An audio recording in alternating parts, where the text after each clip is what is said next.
I should say. So yeah. All right. Well, Matt, thank you for hopping on today. Everybody who's watching, this is Matt Plumer, one of the best real estate brokers in the world. So I was going to let him introduce himself a little bit and take it away for us.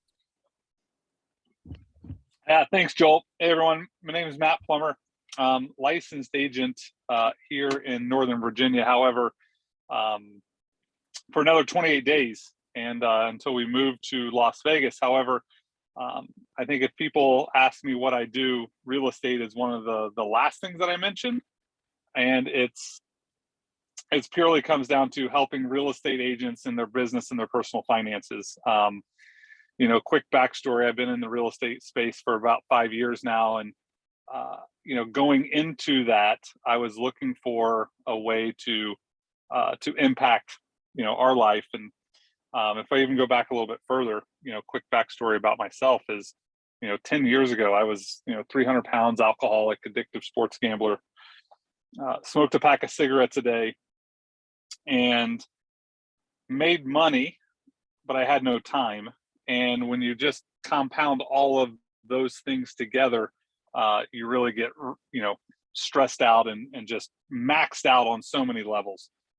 And so in 2012, ended up made a decision. I think that's one of the things we'll talk about today is the steps to a transformation. I've been blessed and excited to have gone through significant transformations in my life of losing 100 pounds, becoming sober, accepting Jesus as my Lord and Savior, and relationships, right? I mean, and financially, right? So significant transformations in this past decade that really come down to three different things, three steps, right? There's three steps to a transformation, I believe. And a decade ago, I found myself at the bottom of the bottom, and I just had to be really real with myself and become aware. Right? Awareness is the very first step of any transformation. And, the facts are the facts, right? I weighed this much, I had this much money, I drank this much, I gambled this much, et cetera, et cetera, et cetera. And those were just the facts. And it was really heavy and hard to admit that. But, a year later, I lost 100 pounds and was sober and went through that process of just kind of my new identity. I think it's so easy to get caught up in our identity and praise ourselves for our good works and lose sight of who we're called to be. And so as I was going through that, didn't really pay attention to my money or our money, my wife and I. And we realized at the end of 2013, we were making about $8,000 a month and spending $13,000. And so we had about a runway of about 90 days of cash supply. And we added everything up and we owed the bank $551,000 at the beginning of 2014. And so that started us on a new journey of unpacking all this debt. And fast forward 40 months, I won't get into the nitty gritty of how we did it. That's for another time. But fast forward 40 months, I had gotten into real estate because I knew I wanted to go build something bigger than what I was currently doing. I mean, I had 17 different 1099s one year.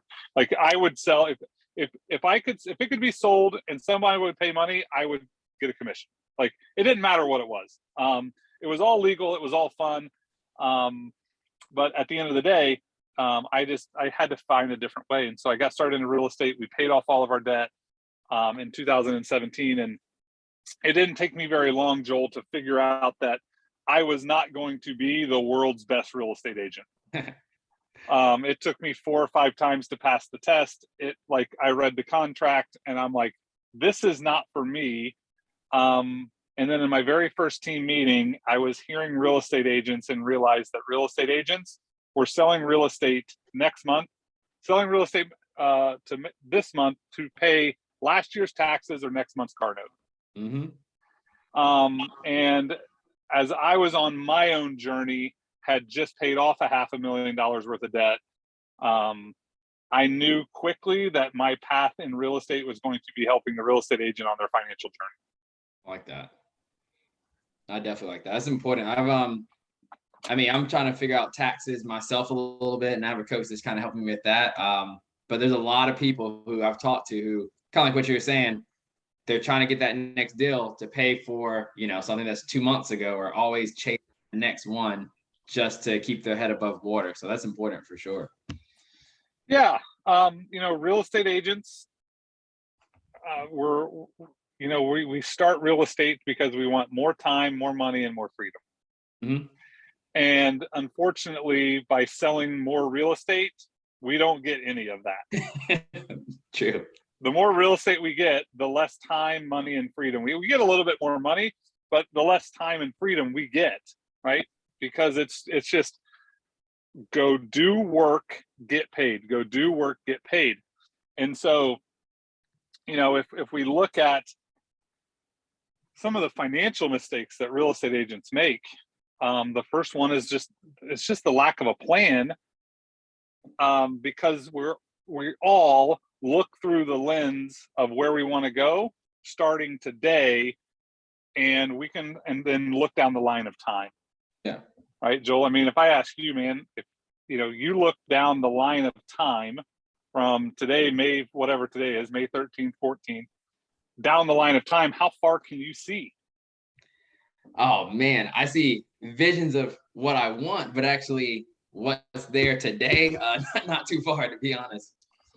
Right. And I mean, you got your stuff together, right? Imagine like the person that's got, all their stuff is, in a bag, right? Yeah. And they got their bag and they're trying to dump everything out on the table. And it's like, trying to look down the line of time, and it's all a mess, right? The calendar's a mess. The finances are a mess. Life might be a mess.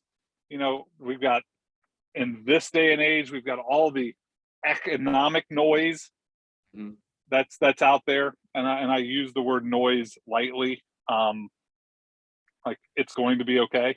I mean, if anybody's watching this, we got through the pandemic. Exactly. Right? Anyone watching this got through 2008 to 2010. Like, anyone watching this, we got through September 11th.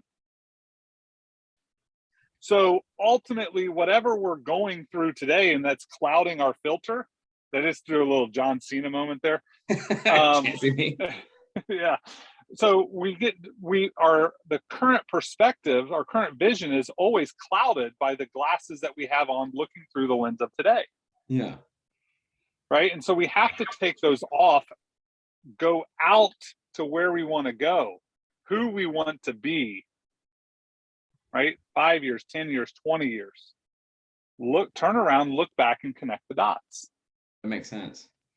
It's the number one way that I helped, that Hank and I, we're in the family tree, so everybody knows who Hank is, right? Majority of people do. That he and I worked together over the past 2.5 years to say, hey, this is where we want to go. Live in a house in a desert climate, play 100 rounds of golf a year, making money that's not tied to an income or not tied to a location, right? That was where I was 4 years ago. I had no money. I had a real estate business that was closing a house every 45 days. Maybe no, that's not true. Probably every 60 to 75 days. Man. And no predictable reoccurring income. Yeah. 30 months ago. All right. But he and I, we went on a journey. We set a target. We identified the pillars that we needed to hit. And today, 28 days away from moving into a house in Las Vegas that's 10, 15, 20 minutes from 14 golf courses.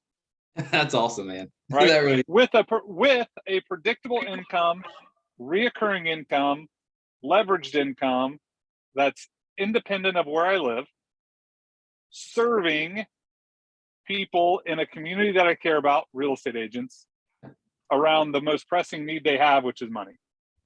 And then question for you too, because basically everything you're doing now, that's definitely part of my vision and goals later on, but different city, because I want to be by Florida on the coast. but you'd mentioned awareness. It's a two-part question, I guess. How did you get awareness of things that you wanted to fix? And then how did you put those in action? Because sometimes I have awareness and I don't put action on those issues, or sometimes I just don't have awareness at all. Well, the first thing for me, Joel, I was fat and I was 300 pounds. You just looked in the mirror, right? I mean, I looked at the tag, sorry, but my pants were 42-30, Yeah. double extra large Tommy Bahama. Gotcha. Dude, that is a massive piece of fabric. Yeah. Like, if you ever want to go see, if you're like, how big was Matt Plumer? Literally go to a store, they sell Tommy Bahama, put a double XL on a rack and try to fill it up with air. Yeah. That's how big I was. I was that big around. I was a huge human being. I just had to admit that was me. Right. And I think that's part of this whole journey and transformation, man, is I don't see that person anymore. Yeah. But here's the deal. I see myself today that's not that, right? 220, 215, 220 pounds. I work out 3, 4, 5, 6 days a week, whatever it is. Some days some weeks it's good or better than others. But here's the thing. I know I'm not that person. Yeah. I don't feel like that person. I'm not that person. I don't act like that person. But when I see myself, I still see all the flaws. Gotcha. Makes sense. Right? But here's the thing. Once you go through awareness, the next thing is, man, you got to make a decision. Yeah. You've got to decide, all right, I'm no longer going to be 300 pounds. I don't know how I'm going to get there, and it might take forever. Yeah. But I am done feeling and looking this way. I am done, 8 out of 10 coaching calls I have, the people have, $40,000 or more of credit card and student loan and medical, some sort of debt, tax debt, right?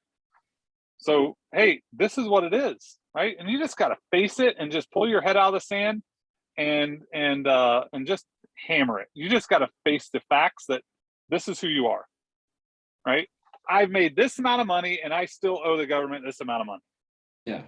Just like Hank said, dude, just be an adult. Be an adult. He's told me that before. Yeah. Right. Well, dude, I've had 150 coaching calls with Hank. How many times do you think I've heard it? Probably a lot. So,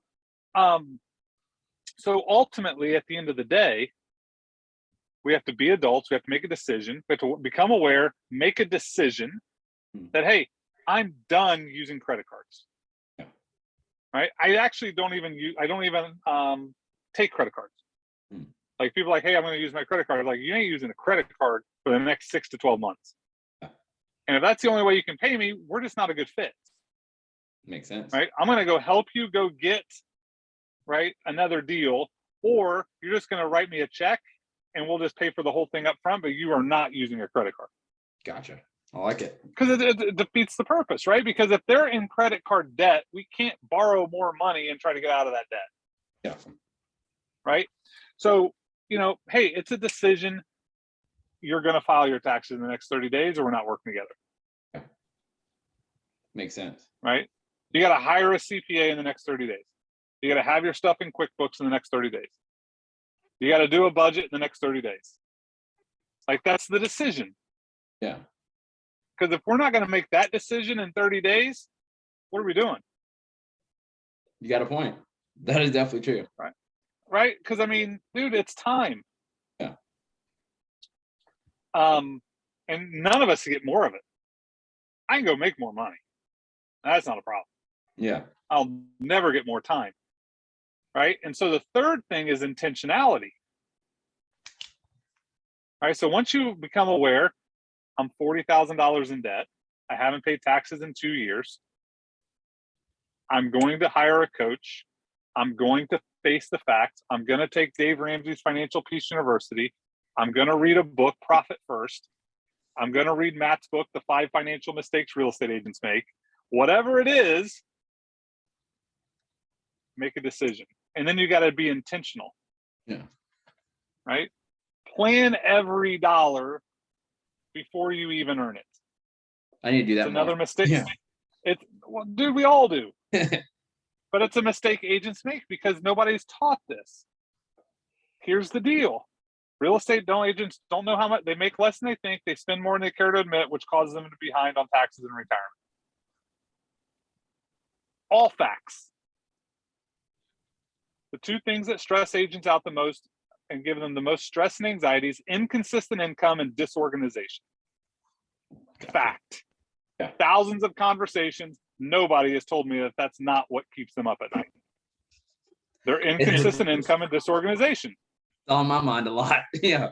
So if we fix those two things and we address how much money you actually make and identify that path of money before you make it, then you spend less than you make. Gotcha. I'm tracking. Which will help us get on track with taxes and retirement. Yeah. No, that makes sense. Okay. So having this plan, this budget, this cash flow planning, I don't care what you call it, but hey, here's the deal. 10 grand comes in, who needs to get paid along the way? Makes sense. Right? So when Joel closes the deal and EXP pays Joel $10,000, who's the most important person that needs to get paid? Gotcha. And then just right? go. Well, I'm asking the question, right? Well, church for me. Tithes first. Okay. All right, cool. But here's the deal, right? The business makes the money, right? So 10 grand comes in, Joel's real estate company, right? Whatever entity, forget that. But think about it. Joel's real estate company gets paid by EXP. Now, who's the most important employee of Joel's real estate company? Joel.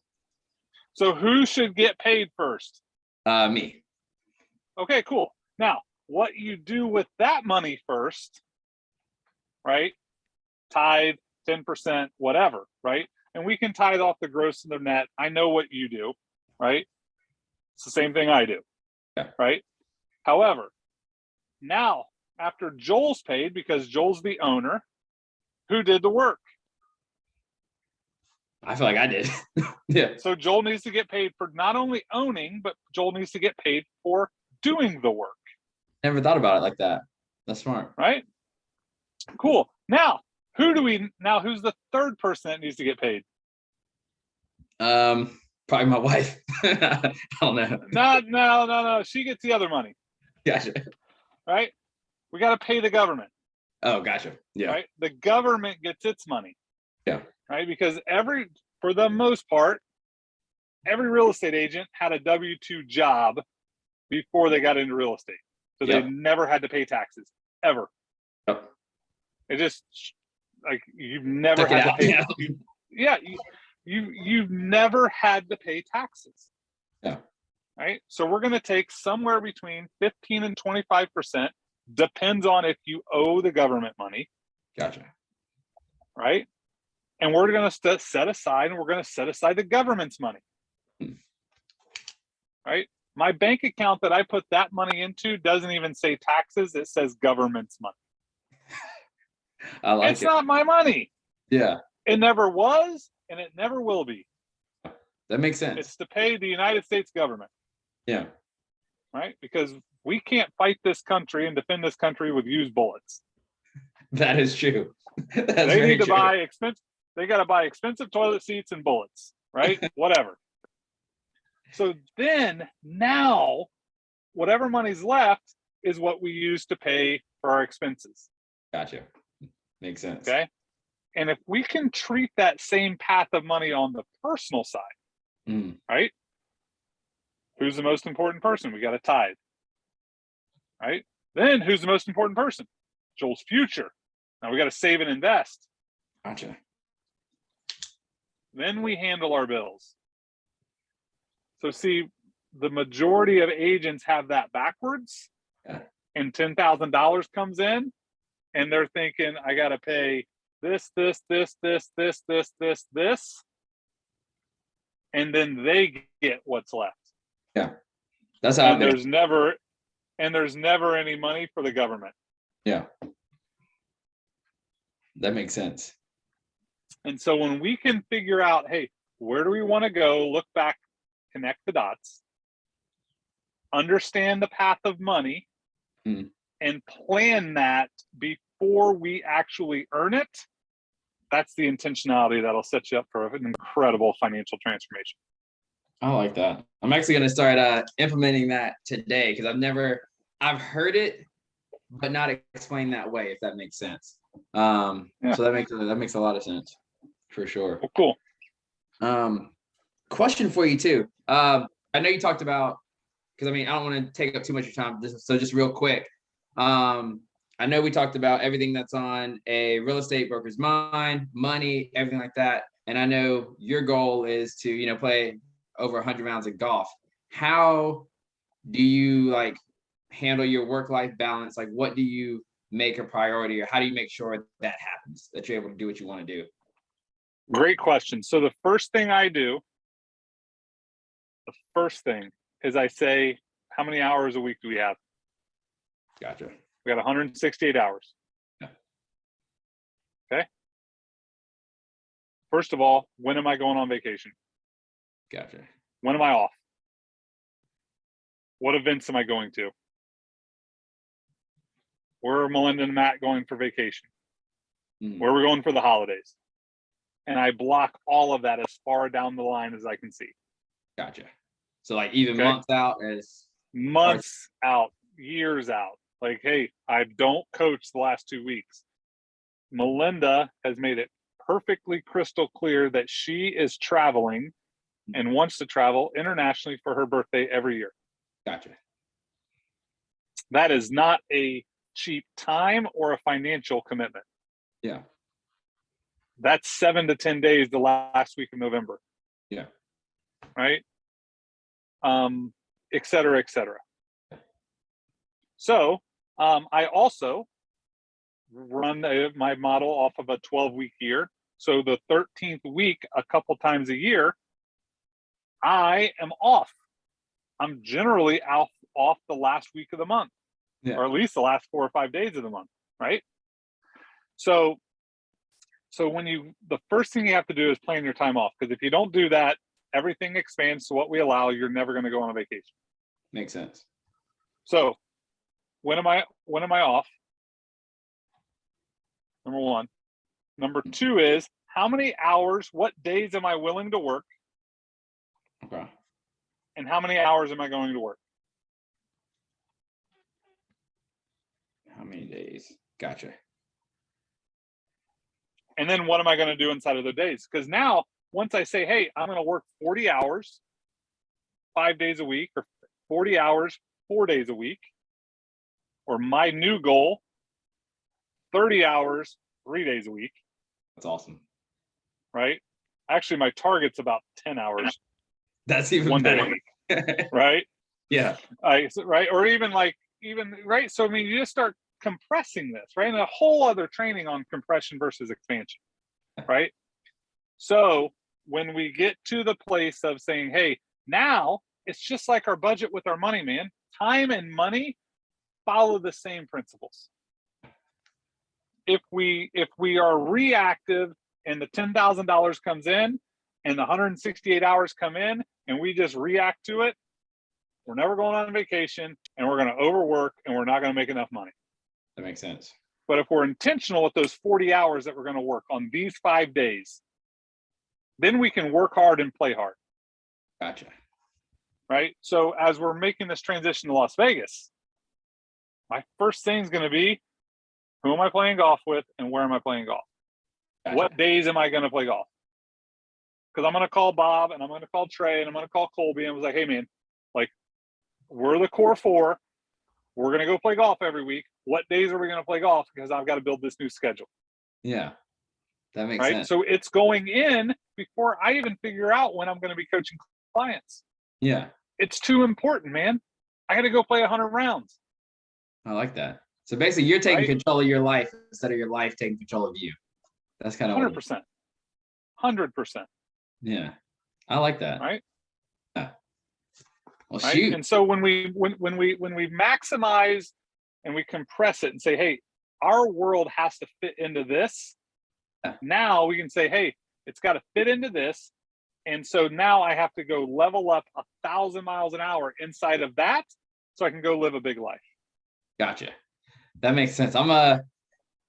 You have my word now, and everybody watching, I am going to do that because you're kind of echoing some things that Hank has been telling me too. So it's if two smart people tell me that, I probably just need to go ahead and do it, right? For sure. Yeah. Cool. Hey, so here's the thing is, Joel, we'll wrap with this. You just got awareness. Yeah, that is true. Now you got to make a decision and go be intentional, bro. Appreciate you, man. Hey, appreciate you, Matt. Thank you so much, brother. All right. If I can help anyone, definitely reach out on Workplace or Facebook. Love these types of conversations. It's what I do. It fills my cup. And it's just fantastic to have these calls with these conversations with other people. Matt, you're the man, brother. Thank you. All right, brother. See you soon. Have a great week. Hey, you too. Enjoy the golf. See you. All right. See ya.